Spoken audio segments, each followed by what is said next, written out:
How impious is the title of sacred majesty applied unto a worm, who in the midst of his splendor is crumbling into dust. Common Sense by Thomas Paine.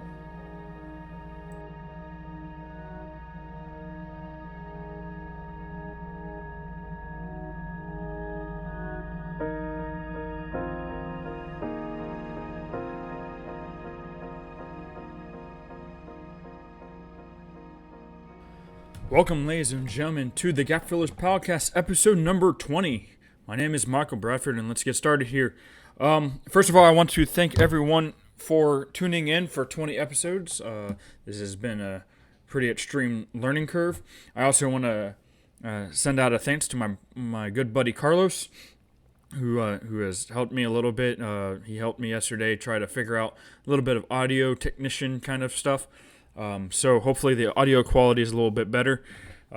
He walked me through a lot of technical stuff that in the programming. So hopefully it sounds good on your end. And once again, thank you, Carlos. Two big things I want to focus on.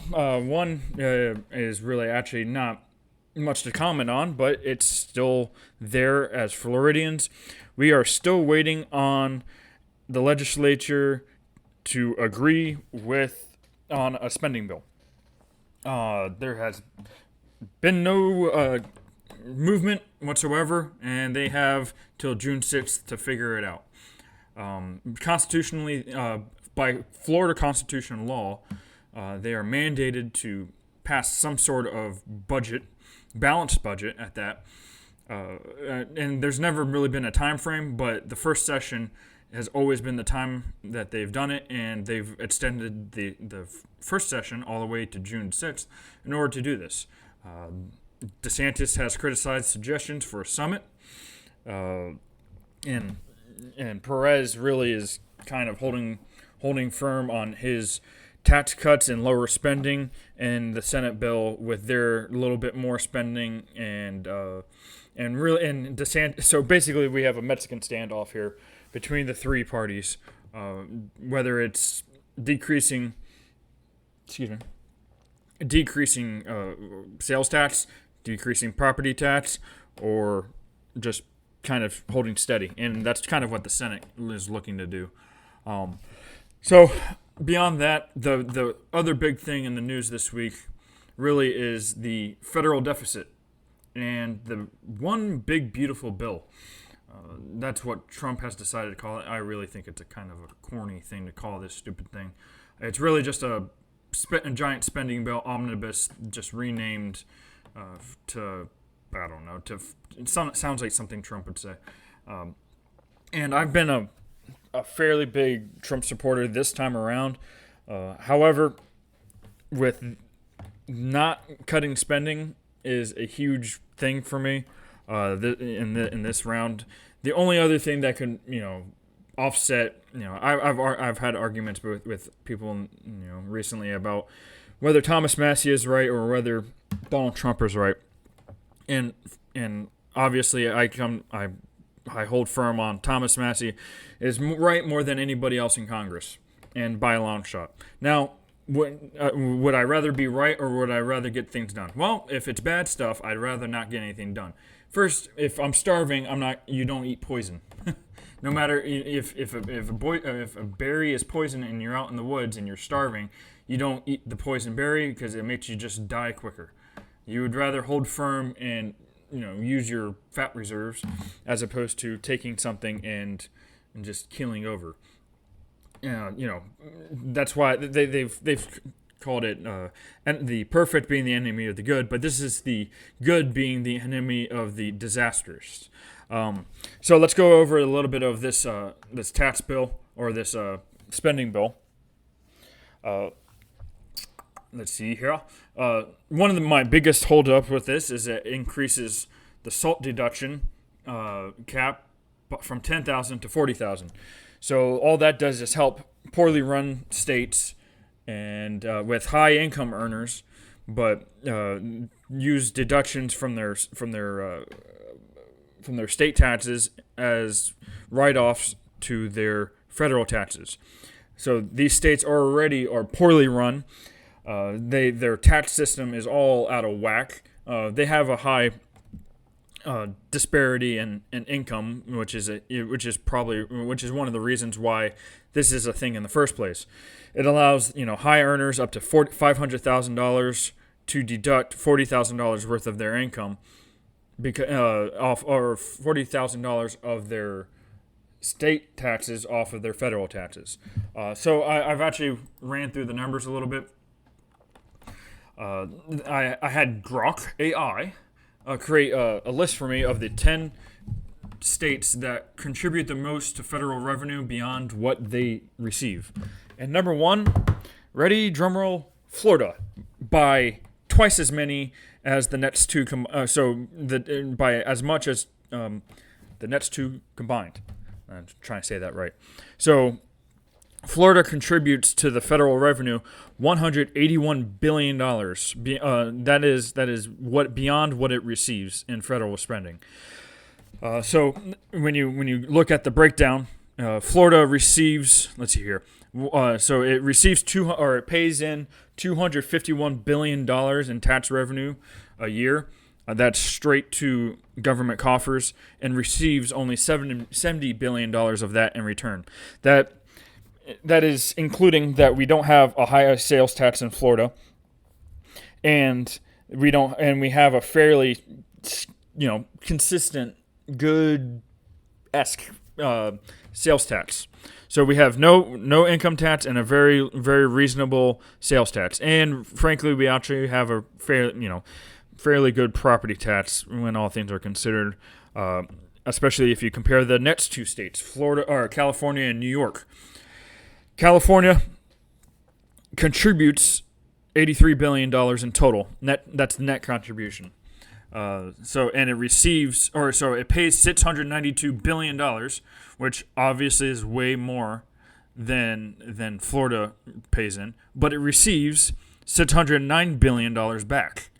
So that makes an $83 billion difference. So that's almost a whole $100 billion difference between what Florida contributes to the federal revenue and what California contributes. They take a huge portion of the SALT deduction, which is one of my biggest hangups with this bill, and that was one thing that the Republicans really were hanging out for. So basically, you end up with the problem with the Republican Party is that it is mostly a bunch of people that have created a coalition party in order to get in power. That creates a lot more diversiveness, right? So if you have a fiscal hawk like Thomas Massey, he's gonna be a no when these 10 or so other people from New York or California are going to be a no if you don't give them more money. So I don't know why Florida representatives can't be a fiscal hawk, especially if we contribute more than any other state and twice as many as pretty much every other state. No, that is true. We contribute twice as many as in federal revenue than any other state. Now, that is not taking into consideration per capita. So we are the third largest state. California is the first, and New York is the fourth. Texas didn't make the top 10, which I find interesting. They have a lot of desert, and they actually have a lot of other stuff. So I actually want to do some more research into why Texas isn't in the top 10. I wonder if they're actually a net contributor at all. Going down the list, you get New Jersey, Illinois, Pennsylvania. High revenue, high population, but very disproportionately Democrat states. Pennsylvania is the odd one out. Beyond that, Indiana and Ohio round out the list on that. So you got a lot of industry in the other states. Florida is a little bit unique in its economic setup, and I think it needs to harden itself against future hiccups, especially if another COVID-esque event rolls around. If we go to war and World War III breaks out, which is always the concern, then Florida revenue is going to be very skewed out because we don't produce anything but old people and Mickey Mouse.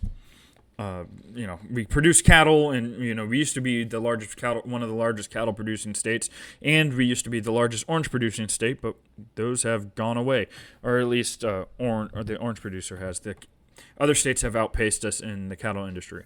So, so that's my hang up with the SALT deduction. It is only harming Florida more than every other state. Why? Because this bill increases the deficit. We'll get into that in just a little bit. So the new tax rates that are in this bill is the no tax on tips and overtime. Cool. Sweet. But the problem is that if you don't make up with this bill with these cuts with cuts in spending, all you're doing is kicking the can down the road with 4% interest a year. So for every $1 trillion more that is spent, or for every $1 trillion, that's another $40 billion in future tax obligations. The car loan interest deduction, again, this is meant to help other states beyond Florida, beyond Texas. This is probably going to be more like the Michigan, Pennsylvania, Ohio, what is classified as the Rust Belt, factories and stuff. I think Florida should make a go at this, especially maybe looking at Jacksonville or North Florida, or Tampa even, with these port cities, kind of diversify the industry. But really, this is an interest. It basically allows a deduction of the interest of the loans on U.S.-made cars. So if you buy a car and you're paying, say for round numbers, let's say $10,000. I know new cars don't go for $10,000, but let's just say that, and it's taxed at 10%, right? That's $1,000. That's $1,000 in interest, right? You can then write off the interest of that loan against the purchase of the vehicle. Now, the problem is that these loans, stuff like this, is only if you make beyond the standard deduction. So if you don't make the standard deduction, the car loan, the SALT, and all these other ones don't really matter. No, the no tax on tips and overtime do. However, this is something that is going to have to be figured out in the Senate as well. So we'll wait to see what the Senate's version of this looks like, if it can even get through the Senate. Apparently, there's two pro, two against on either side of the Republican coalition. You got the good old boys in Mitch McConnell and Lindsey Graham that are against it, and I can only imagine that the other two. I haven't seen who the other two right now are, but I can only imagine that Rand Paul is going to be against it, and as well as Mike Lee. So we'll wait to see on that a little bit. Continuing down, the MAGA accounts, which these are tax-exempt savings accounts for children under 18 with a one-time $1,000 federal contribution. Basically, it's like a jump start to your to a fund for basically child rearing and stuff like that. Basically, it allows somebody to put in $1,000 toward, or the government puts down $1,000 contribution to be invested in. So when the child reaches adulthood, they can buy a house. That's the idea behind it. The health savings accounts, HSA contribution limits are doubled to $8,600 for individuals and $17,100 for married couples. This is for those earning less than $75,000 as individuals and $150,000 as couples. Let's see here. Section 199A deduction. This is a qualified business income deduction for pass-through entities. It is increased from 20% to 23%. So that's one of the rare tax. That's a deduction. I apologize. And then the bill reinstates 100% bonus depreciation for equipment and machinery through 2030. And that's that. Okay, so that's where a majority of the deficit comes from. Now, according to Trump, this is to spur economic growth, and which is thought to outpace the deficit. The problem is that with interest rates being the way they are, the U.S. federal debt being downgraded by Moody's, this increases bond yields and bond rates. For those of you who don't know what bond rates are, they're basically $100 increments that is bought up as an asset. So basically, think of increments of $100 loans, right? So that's what the federal debt is basically funded by. Is by these 30-year, these bonds. Now, they can be 5, 10, 30, 15, 30. There's also T-bills, which are 2-year bills, and all of them have different interest rates. But the one that everyone kind of looks at is the 10, 15, and 30. The 30 is the long-term debt. It's currently sitting around 5%, if I'm not mistaken. That means for the long-term debt issuance, you're paying 5% now with the Moody's rate cut. It was sitting around 3% when interest rates when the Fed interest rates were at 0, but with the increase of interest rates, the government interest rates also go up. Okay, so those are the tax deductions. That's one of the biggest hangups with the bill on from the Democrats, because they argue that it increases it increases tax deductions on the rich, which I don't care about tax deductions on the rich. What I really care about is cutting spending versus cutting taxes. If you don't cut spending, you don't cut taxes. It's just pure simple. All spending is a tax. It's a future tax, but it's a tax. The only way that you can outgrow that kind of is with the Reagan that Laffer curve, right? So the idea is that growth outpaces the spending, or growth outpaces the tax cuts, which makes up for the difference and basically allows it to be budget neutral while growing the economy for everybody. The problem is that if you don't, the spending has only grown for the past 30 years, ever since the Clinton administration, really, is the last time that there was even a slightly balanced budget. And we're talking about really small surpluses. We're not talking about trillion-dollar surpluses. But since the end of Bush and the beginning of Obama, we had trillion-dollar surpluses pretty much every year. Now, $2 trillion is not unheard of. So, $2 trillion a year in deficit spending. All right.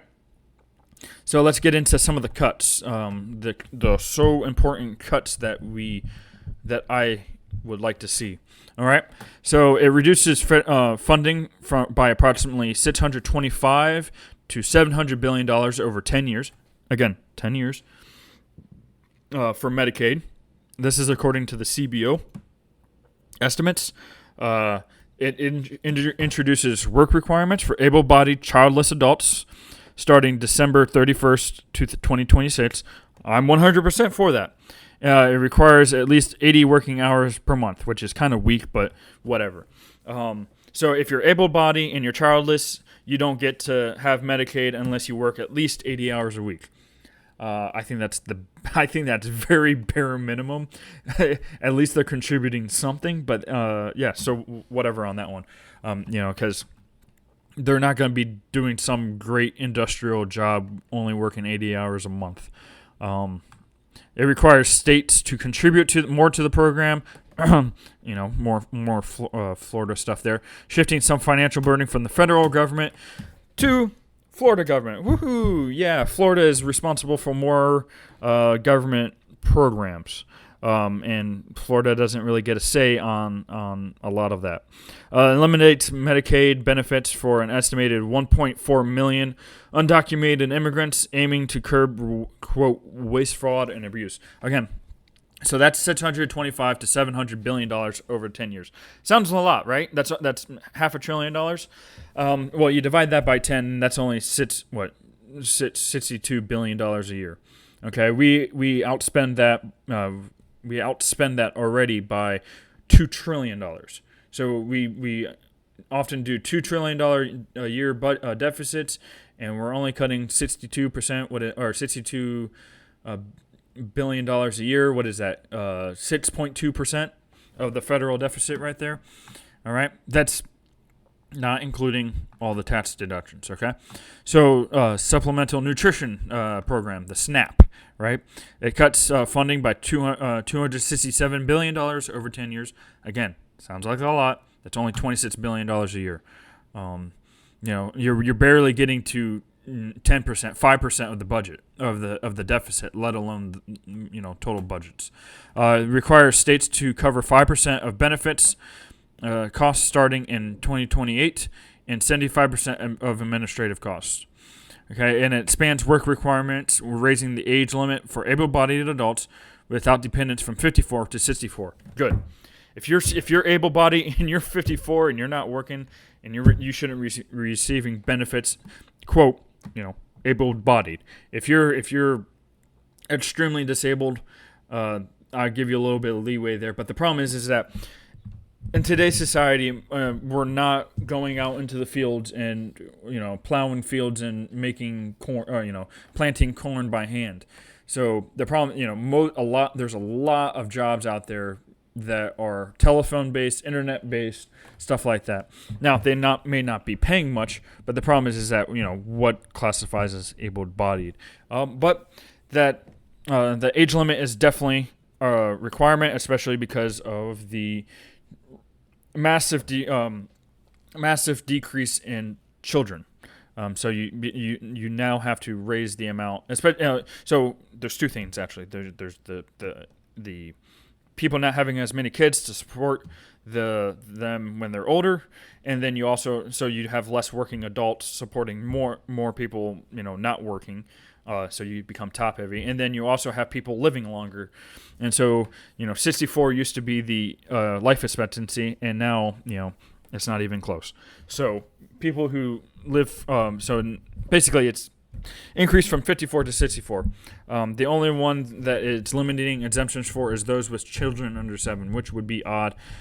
It does happen, but it used to be eliminating used to be children under 18. So it actually does actually lower those as well. Other cuts are reducing Pell Grants, overhauls federal loan programs, potentially impacting access to higher education, eliminates certain tax credits and subsidies, such as those for clean energy, to offset revenue losses from tax cuts. All right, sounds good, right? All right, now let's get into the nitty-gritty increases. All right, here we go. The increases. Everyone loves more money being sent their way. All right.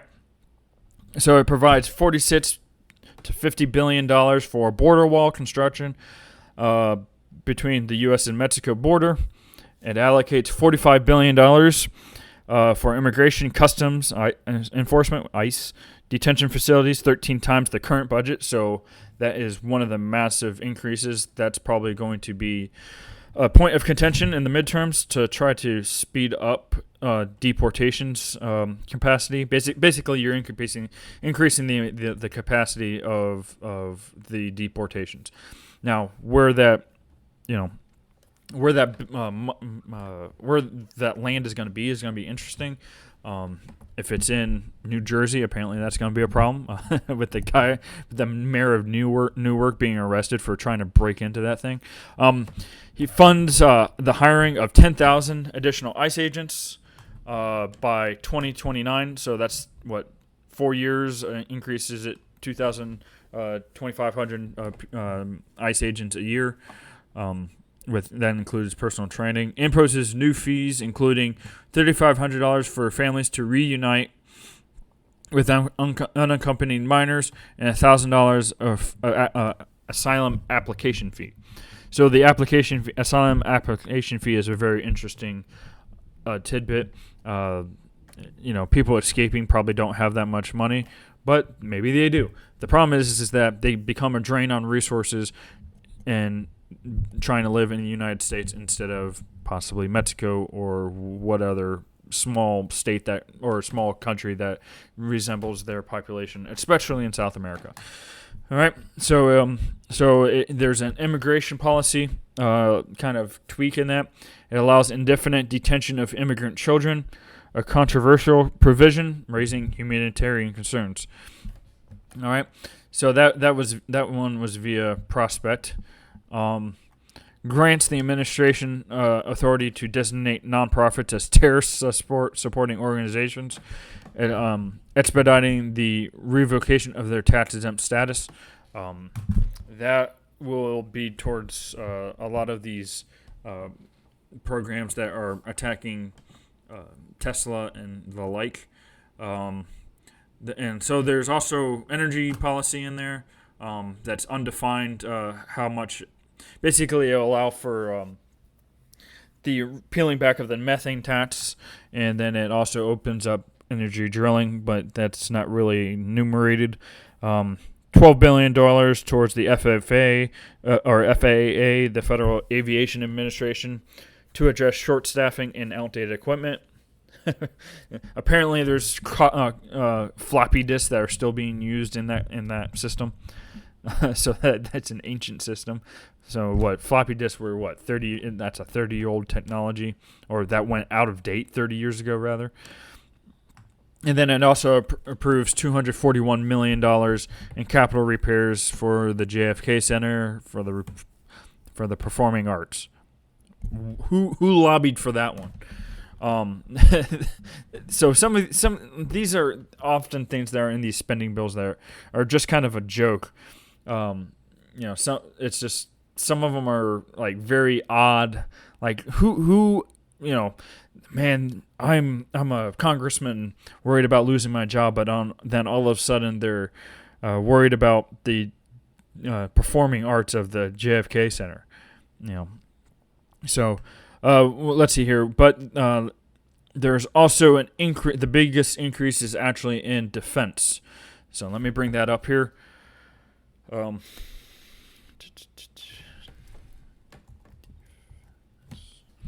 All right. So the Golden Dome, missile defense system is a huge portion of this. There's about $30 to $40 billion set aside for that. $34 billion for the naval fleet, increased shipbuilding. $21 billion. Well, hang on, let's actually go back to that. $34 billion. These ships are often built in Democrat states, so that money goes to Democrats. Shocking. Where are most of the... In fact, let's look that up real quick. Where are most naval ships built in the U.S.?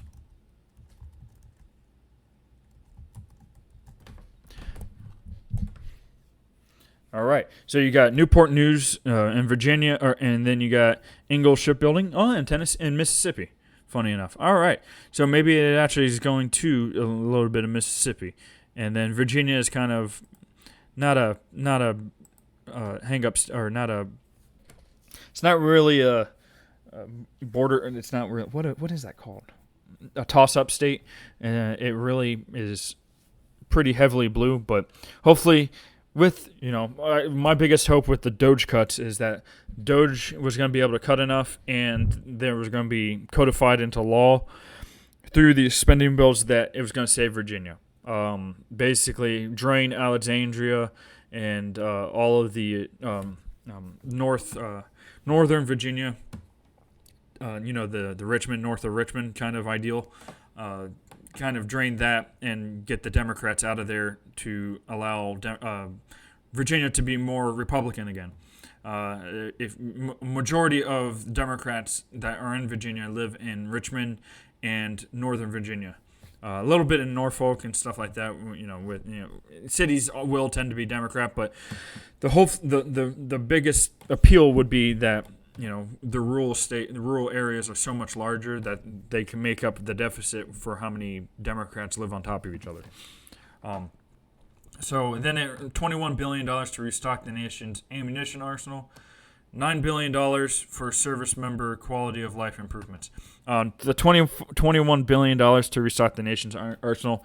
I saw a report that there was only like if the U.S. was in a full-scale war, there was only about a month's worth of ammunition, uh, which is kind of military mindset. The problem is that all these missiles, and even these when I was in the army, we'd shoot mortars, and these mortars, the training rounds weren't like this, but the HE and all the other mortars had chips in them that would kind of like they would act like a gyroscope. Then basically arm the munition as it was in the air. So a lot of our munitions and our modern military stockpile are they have a lot of chips in them, and most of our chips do not come from America. That was one of the few things that I think Biden was smart in. Is the Inflation Deduction Bill wasn't actually a good thing. Almost none of it was almost every cent of it was garbage. The only thing I could definitely say that was probably a smart thing was bringing chips manufacturing back to the U.S. There's one being built in Arizona that is one of the largest in the world. Then Trump coming on and piling on with tariffs. This was probably a good idea. Basically, the chip industry is the modern munitions industry. It's like where steel used to be, mining it for swords and then guns and tanks or all that stuff. Basically, the new ideal, the base element that you need is computer chips, and that can be programmed for missiles and missile defense and pretty much everything. All the cars, all the tanks, all these run on computer chips. So that is one of the major factors in why we need to bring chip manufacturing back home. Which, if we're going to stand a chance in a war beyond our national deficit, which is going to be atrocious if a war breaks out anyway, the only way that we come out ahead is that if we don't get destroyed and the rest of the country or the rest of the world does, it needs to buy our stuff. That's the way we came out of World War I, and that's the way we came out of World War II. World War I was less because mostly it was just Belgium and a little bit of France that was destroyed, and then all of Germany. But and then the UK survived. Their industry pretty much survived. They had less manpower, which means less people buying things, and it actually caused a deflationary crisis. Anyways, let's get back to this. So basically, this the before and after looks pretty atrocious, according to the CBO. All right, so you have critics on both sides. Ron Johnson is actually one of the biggest critics, ironically because he says it will increase the deficit, which Ron Johnson isn't typically known as a strong budget hawk, but he's out of the state. What state is he from? Wisconsin. Ron Johnson is from Wisconsin. I thought he was from Wisconsin. So that's an odd one to be against this spending bill because he needs money coming into the state so he can look good. At least that's always the argument I get from people who are saying that we need to spend more because they need to bring money into their districts in order to increase votes. Basically, they end up using Florida money. Florida pays $181 billion of the net federal revenue, so that's more than it comes in, and so most of that money just goes to other states. And then of course you got Bernie Sanders. Bernie Sanders is always against any kind of cut. He thinks that he would love to cut defense and increase, Medicaid, Medicare, all that crap. Now, I will say I agree with Bernie Sanders that we probably don't need to be spending $100 billion more in defense if we're going to actually save this country.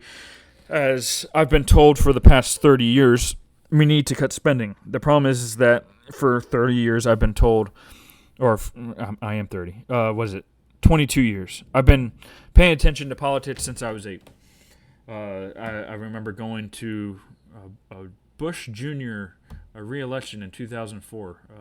That was my first real eye-opener in politics, at least a little bit, chanting and all that stuff. And then, but every time I hear it, oh, we need to get this person elected so we can save the country. Oh, we need to get this person elected so we save the country. Oh, we need to pass this bill that's terrible, but we'll do it next time in order to save the country. The problem is that here we are, $30 trillion later. Almost all of the debt, almost all of the $30 trillion that has accumulated in the federal debt has happened over the past 25 years. So I'm tired of hearing it. It's a garbage argument. All it does is prolong the inevitable. Unless you're willing to take good, hard cuts, this is going to be a problem eventually, especially with seeing the Moody's downgrade and the increase. In fact, there was a bond auction that happened this week that if you were paying attention to the markets on Thursday in particular, the market just dropped out because they had a very weak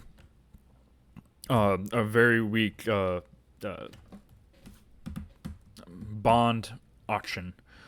So let's see what the 30 years sitting at right now. It was sitting around 4% or a low high 3, but I believe it jumped 5%.